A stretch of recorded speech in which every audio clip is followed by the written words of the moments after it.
You see the neon signs in the windows and you probably walk by because you think you'd know better than to spend a nickel on a fortune teller. That's what this man thought at first. How much money did you give this fortune teller? Somewhere between like $80,000 and $90,000. $80,000 and $90,000. Yeah. Steve Hames says he visited a psychic in a moment of need. I just ended a relationship, and so I was just kind of looking for some direction. It began with a $25 tarot card reading, after which a fortune teller told him, "You're supposed to have all these good things happening to you, but there's this block or darkness or negativity." In other words, he had a kind of curse over his head, negativity that only she could remove. But it would take time and money to pay for the special rituals, prayers, and candles. Steve says 9 years and $90,000 later, his bank account was empty, his credit cards maxed out. You're not a dumb guy. You're highly educated. You have a lot of skills. You grew up in a good home. How did you get conned?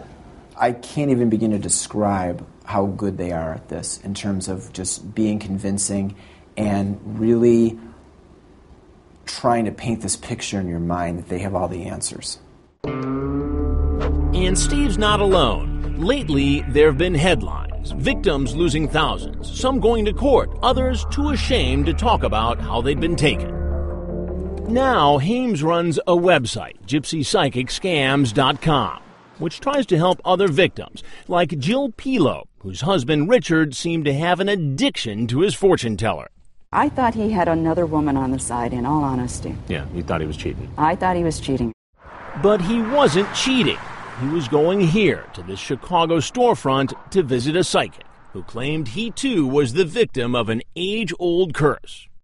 So when his daughter was hospitalized for E. coli poisoning, it wasn't just a doctor he called. It was his psychic. So he had enlisted the fortune teller to help in the healing of your daughter. And how did that make you feel? I was absolutely disgusted. I said, as far as I am concerned, she had an excellent doctor. She was in an excellent hospital.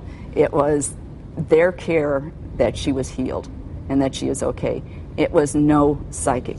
But his reliance on the psychic continued for years. A highly successful CPA and author, Richard Pilo was tapping their business and personal bank accounts to pay for it all. When did you finally call him out? I saw Richard coming out of his office. He walked across the street to the bank building, and I honked my horn and waved at him, and he walked like a zombie. He did not see me. He came out of the bank, and he was carrying an envelope, and I followed him. And he went to the back door of the psychic's office and put this envelope that he had gotten from the bank through the mail slot. And then he just drove off. She says there was $30,000 in cash stuffed in that envelope, money she claims was going to the fortune teller. I was totally sick to my stomach. And I sat there and I was shaking and I didn't know what to do. A few days later, Jill confronted her husband, telling him he was being taken. And how did he respond to that? He just said, "You're wrong. She is a good person."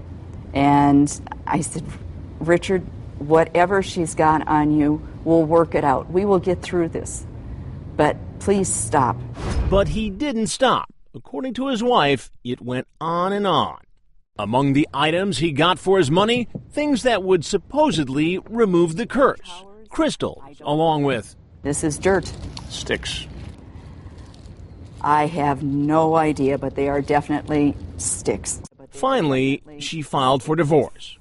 This was total destruction of our family. There was no end to this, or I did not see an end to this. Yes, I do. Jill sued the fortune teller, too, claiming she ended up with hundreds of thousands of dollars of the couple's money. Isn't it the fact that you've been holding yourself out as a psychic for a number of years? You refuse to answer? I refuse to answer that under the Fifth Amendment basis. And how much did the judge order the fortune teller to pay back? Wait till you hear. Now, you went to court and actually got a judgment order for $1 million. Yes. Against the fortune teller. That's what I could prove. That's what you could put on paper. That's what I could put on paper. Have you seen 1 cent No. of this judgment order? No. I refuse to answer that under... But was the fortune teller guilty of a crime? According to law enforcement, not if she made it clear her services were strictly for entertainment. But in most states, charging money for outrageous claims or promises is a crime. It's often called theft by deception. It's a pretty simple con. Illinois State Police Inspector Bill Hendrickson has 16 years' experience investigating confidence crimes. But in this case, Jill's husband never filed a complaint. He believed that the person was helping protect his family from evil spirits. So his fortune teller was never prosecuted. Does he even believe that he's a victim at this point? No. So he still believes in the fortune teller? Yes. I mean, most people that are our victims, will come to us after they realize that they have been scammed. Richard Pilo declined our request for an interview. How prevalent are these fortune-telling scams? Very prevalent.